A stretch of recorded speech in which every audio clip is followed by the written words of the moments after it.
प्रिय दोस्तों, हिंदू धर्म में किसी भी देवता की पूजा करने से पहले भगवान श्री गणेश की पूजा की जाती है।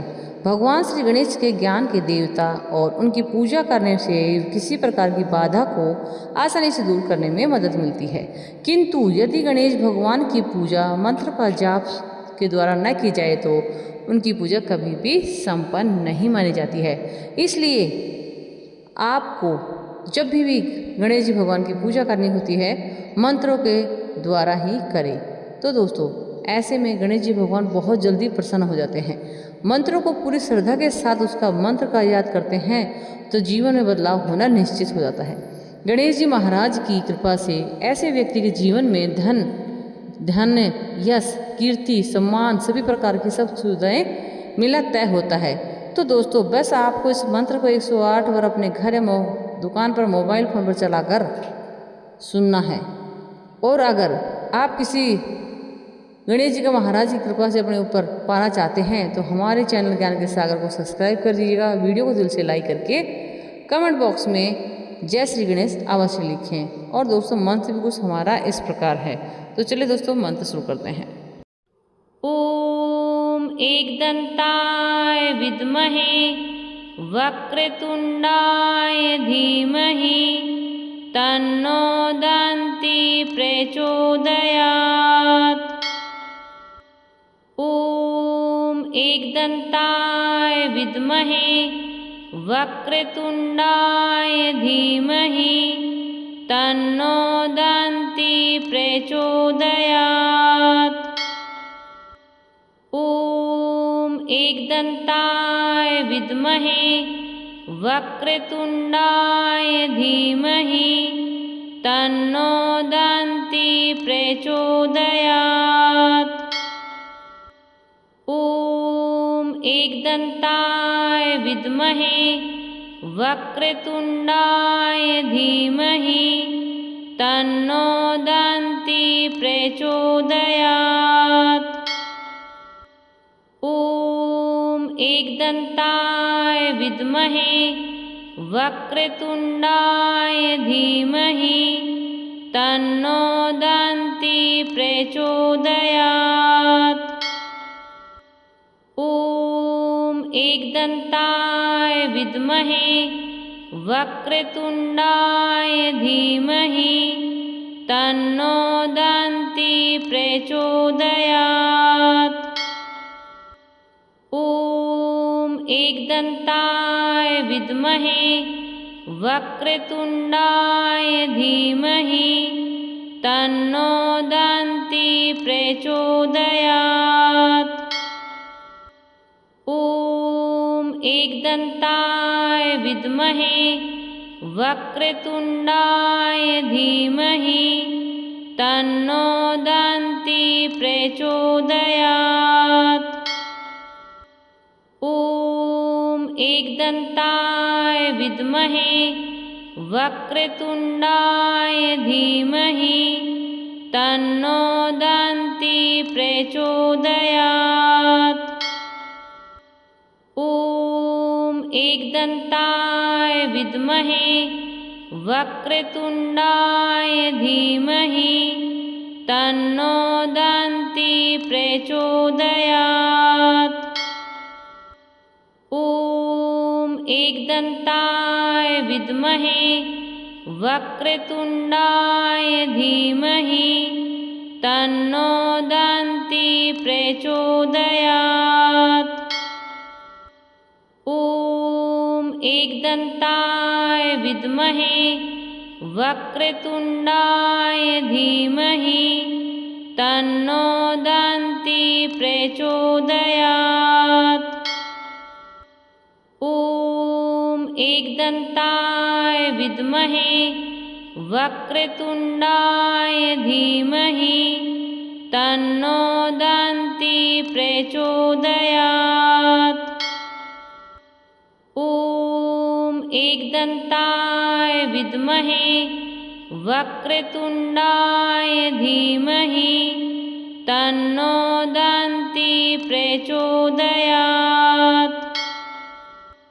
ओम एकदंताय विद्महे वक्रतुण्डाय धीमहि तन्नो दन्ती प्रचोदयात्। ॐ एकदन्ताय विद्महे वक्रतुण्डाय धीमहि तन्नो दन्ती प्रचोदयात्। ॐ एकदन्ताय विद्महे वक्रतुण्डाय धीमहि तन्नो दन्ती प्रचोदयात्। ॐ एकदन्ताय विद्महे वक्रतुण्डाय धीमहि तन्नो दन्ती प्रचोदयात्। ॐ एकदन्ताय विद्महे वक्रतुण्डाय धीमहि तन्नो दन्ती प्रचोदयात्। ॐ एकदन्ताय विद्महे वक्रतुण्डाय धीमहि तन्नो दन्ती प्रचोदयात्। ॐ एकदन्ताय विद्महे वक्रतुण्डाय धीमहि तन्नो दन्ती प्रचोदयात्। ॐ एकदन्ताय विद्महे वक्रतुण्डाय धीमहि तन्नो दन्ती प्रचोदयात्। ॐ एकदन्ताय विद्महे वक्रतुण्डाय धीमहि तन्नो दन्ती प्रचोदयात्।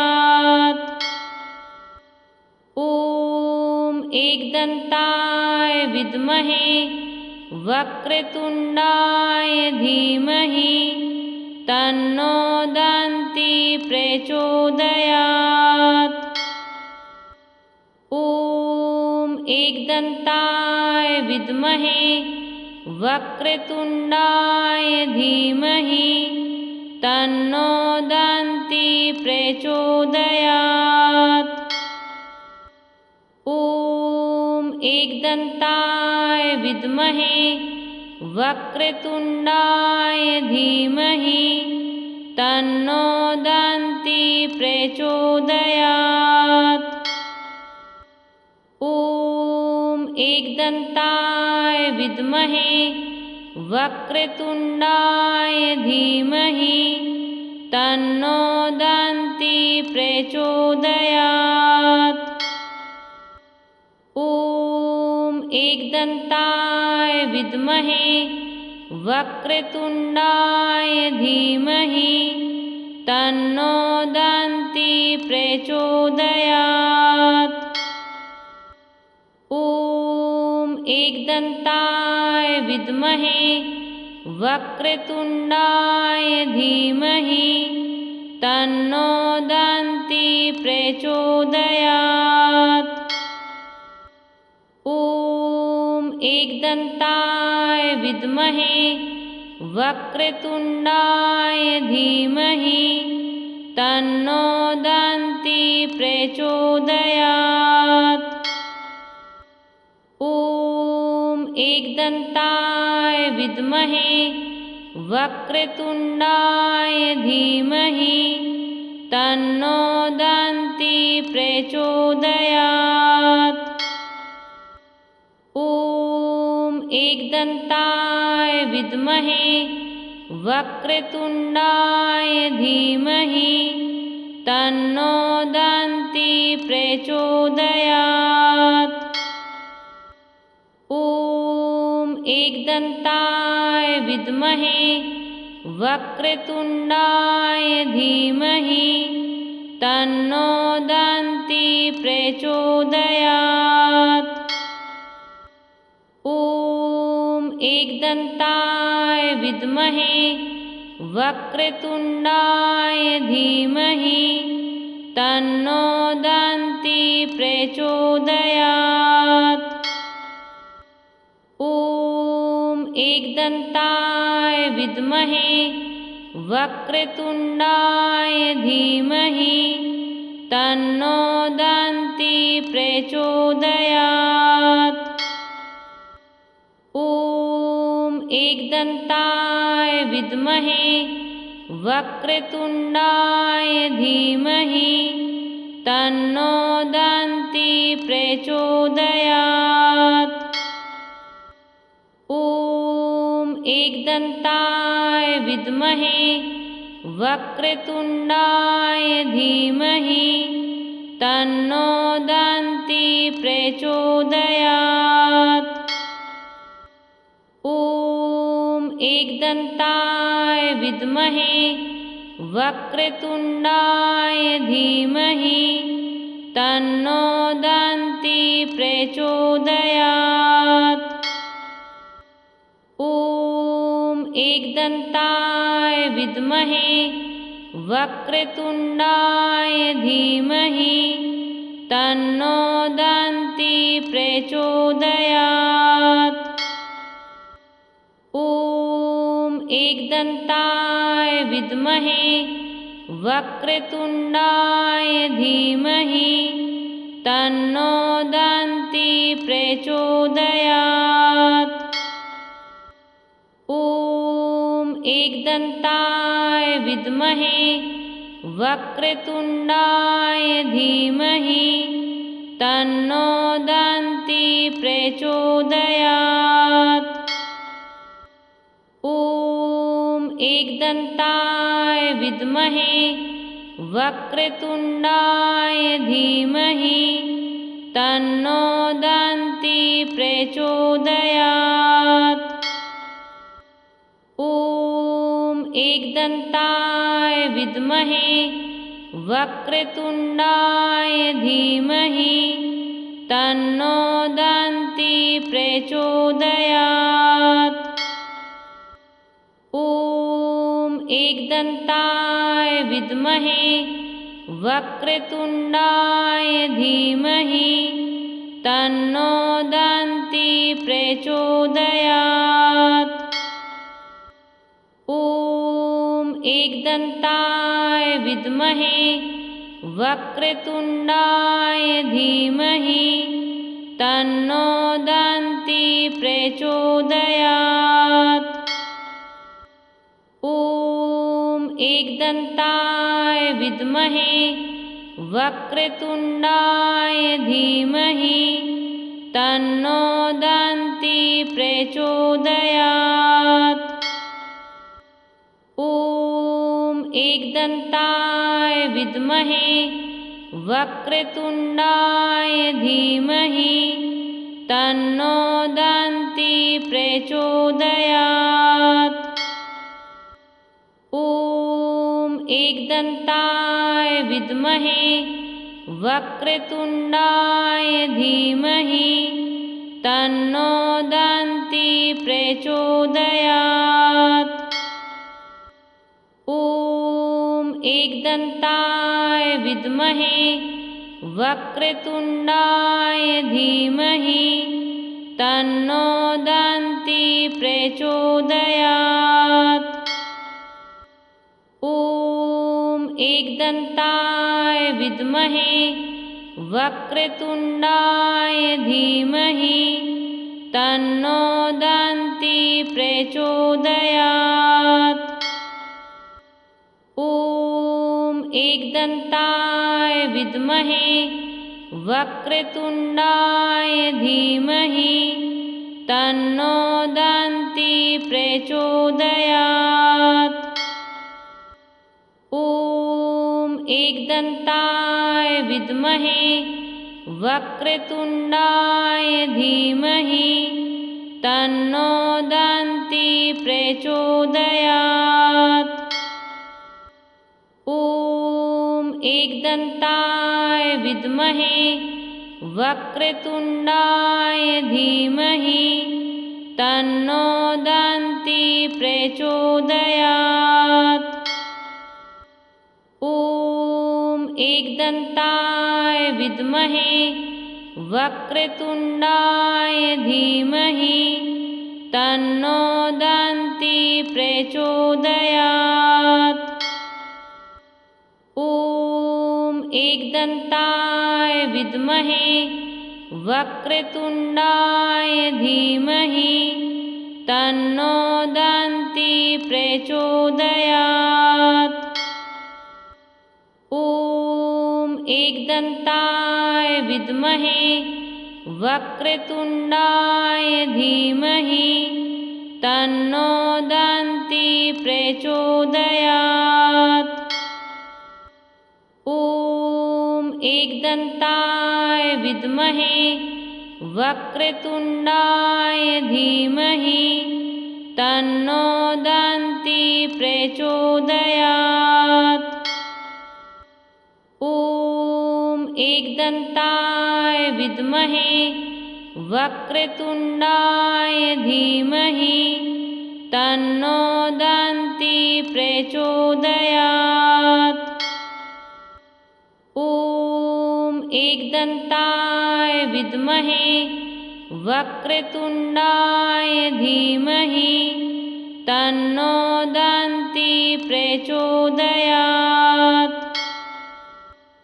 ॐ एकदन्ताय विद्महे वक्रतुण्डाय धीमहि तन्नो दन्ती प्रचोदयात्। ॐ एकदन्ताय विद्महे वक्रतुण्डाय धीमहि तन्नो दन्ती प्रचोदयात्। ॐ एकदन्ताय विद्महे वक्रतुण्डाय धीमहि तन्नो दन्ती प्रचोदयात्। ॐ एकदन्ताय विद्महे वक्रतुण्डाय धीमहि तन्नो दन्ती प्रचोदयात्। ॐ एकदन्ताय विद्महे वक्रतुण्डाय धीमहि तन्नो दन्ती प्रचोदयात्। ॐ एकदन्ताय विद्महे वक्रतुण्डाय धीमहि तन्नो दन्ती प्रचोदयात्। ॐ एकदन्ताय विद्महे वक्रतुण्डाय धीमहि तन्नो दन्ती प्रचोदयात्। ॐ एकदन्ताय विद्महे वक्रतुण्डाय धीमहि तन्नो दन्ती प्रचोदयात्।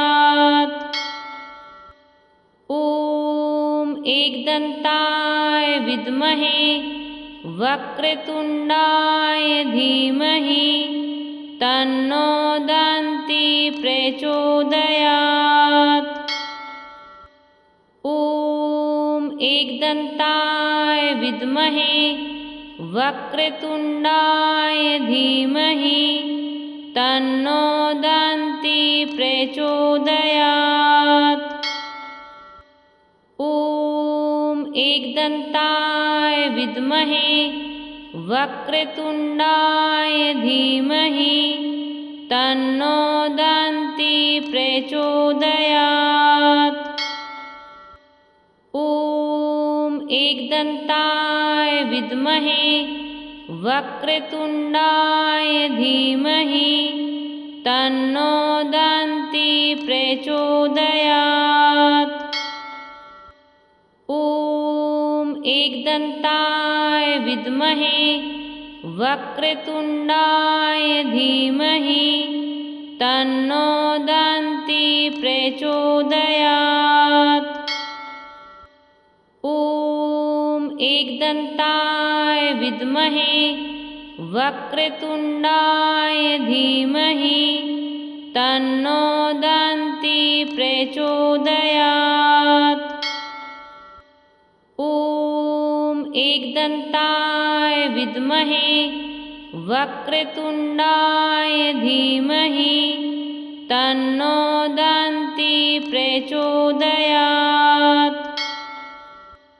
ॐ एकदन्ताय विद्महे वक्रतुण्डाय धीमहि तन्नो दन्ती प्रचोदयात्। ॐ एकदन्ताय विद्महे वक्रतुण्डाय धीमहि तन्नो दन्ती प्रचोदयात्। ॐ एकदन्ताय विद्महे वक्रतुण्डाय धीमहि तन्नो दन्ती प्रचोदयात्। ॐ एकदन्ताय विद्महे वक्रतुण्डाय धीमहि तन्नो दन्ती प्रचोदयात्। ॐ एकदन्ताय विद्महे वक्रतुण्डाय धीमहि तन्नो दन्ती प्रचोदयात्। ॐ एकदन्ताय विद्महे वक्रतुण्डाय धीमहि तन्नो दन्ती प्रचोदयात्। ॐ एकदन्ताय विद्महे वक्रतुण्डाय धीमहि तन्नो दन्ती प्रचोदयात्। ॐ एकदन्ताय विद्महे वक्रतुण्डाय धीमहि तन्नो दन्ती प्रचोदयात्। ॐ एकदन्ताय विद्महे वक्रतुण्डाय धीमहि तन्नो दन्ती प्रचोदयात्। ॐ एकदन्ताय विद्महे वक्रतुण्डाय धीमहि तन्नो दन्ती प्रचोदयात्। ॐ एकदन्ताय विद्महे वक्रतुण्डाय धीमहि तन्नो दन्ती प्रचोदयात्। ॐ एकदन्ताय विद्महे वक्रतुण्डाय धीमहि तन्नो दन्ती प्रचोदयात्। ॐ एकदन्ताय विद्महे वक्रतुण्डाय धीमहि तन्नो दन्ती प्रचोदयात्। ॐ एकदन्ताय विद्महे वक्रतुण्डाय धीमहि तन्नो दन्ती प्रचोदयात्। ॐ एकदन्ताय विद्महे वक्रतुण्डाय धीमहि तन्नो दन्ती प्रचोदयात्। ॐ एकदन्ताय विद्महे वक्रतुण्डाय धीमहि तन्नो दन्ती प्रचोदयात्। ॐ एकदन्ताय विद्महे वक्रतुण्डाय धीमहि तन्नो दन्ती प्रचोदयात्।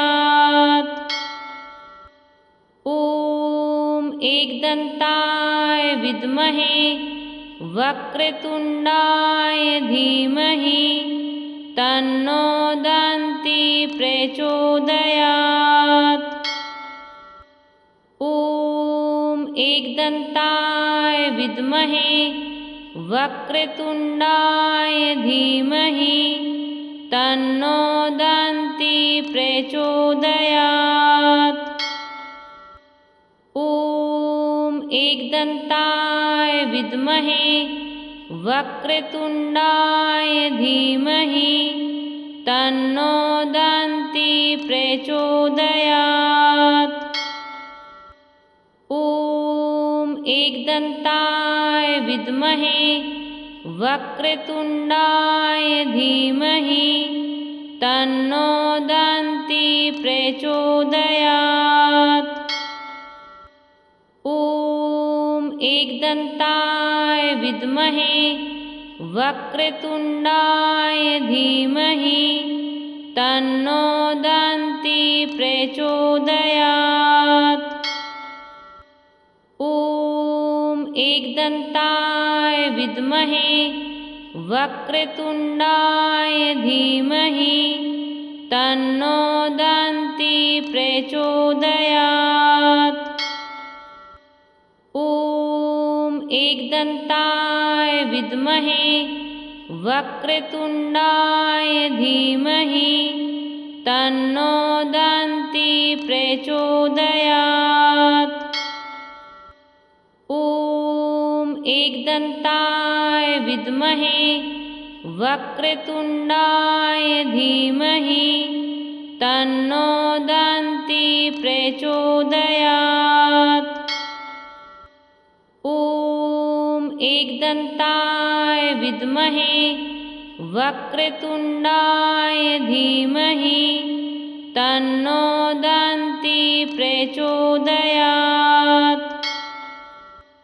ॐ एकदन्ताय विद्महे वक्रतुण्डाय धीमहि तन्नो दन्ती प्रचोदयात्। ॐ एकदन्ताय विद्महे वक्रतुण्डाय धीमहि तन्नो दन्ती प्रचोदयात्। ॐ एकदन्ताय विद्महे वक्रतुण्डाय धीमहि तन्नो दन्ती प्रचोदयात्। ॐ एकदन्ताय विद्महे वक्रतुण्डाय धीमहि तन्नो दन्ती प्रचोदयात्। ॐ एकदन्ताय विद्महे वक्रतुण्डाय धीमहि तन्नो दन्ती प्रचोदयात्। ॐ एकदन्ताय विद्महे वक्रतुण्डाय धीमहि तन्नो दन्ती प्रचोदयात्। ॐ एकदन्ताय विद्महे वक्रतुण्डाय धीमहि तन्नो दन्ती प्रचोदयात्। ॐ एकदन्ताय विद्महे वक्रतुण्डाय धीमहि तन्नो दन्ती प्रचोदयात्। ॐ एकदन्ताय विद्महे वक्रतुण्डाय धीमहि तन्नो दन्ती प्रचोदयात्। ॐ एकदन्ताय विद्महे वक्रतुण्डाय धीमहि तन्नो दन्ती प्रचोदयात्। ॐ एकदन्ताय विद्महे वक्रतुण्डाय धीमहि तन्नो दन्ती प्रचोदयात्। ॐ एकदन्ताय विद्महे वक्रतुण्डाय धीमहि तन्नो दन्ती प्रचोदयात्। ॐ एकदन्ताय विद्महे वक्रतुण्डाय धीमहि तन्नो दन्ती प्रचोदयात्। ॐ एकदन्ताय विद्महे वक्रतुण्डाय धीमहि तन्नो दन्ती प्रचोदयात्। ॐ एकदन्ताय विद्महे वक्रतुण्डाय धीमहि तन्नो दन्ती प्रचोदयात्।